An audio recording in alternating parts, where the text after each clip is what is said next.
Welcome to Samba Samba. Enjoy the video. In this video, I will explain how to get Excel on your mobile device.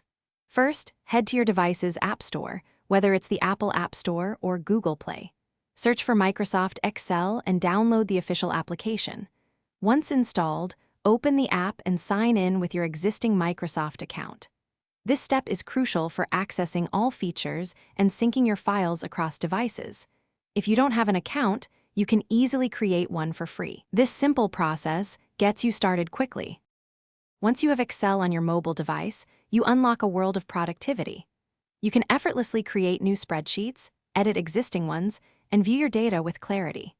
The app seamlessly integrates with cloud services like OneDrive, Dropbox, and Google Drive, allowing you to access your files from anywhere. Plus, you'll find many of the familiar Excel formulas and formatting options right at your fingertips, making mobile editing powerful and convenient. To make the most of Excel on your mobile, consider a few helpful tips. When designing spreadsheets, optimize them for smaller screens to ensure readability and ease of use. Leverage intuitive touch gestures for quick navigation, selecting cells, and entering data efficiently.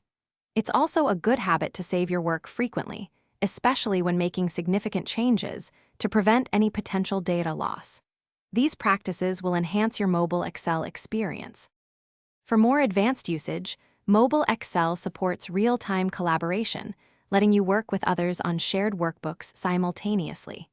If you're doing extensive data entry, consider connecting an external keyboard to your device for a much faster and more comfortable experience. This transforms your mobile device into a powerful portable workstation.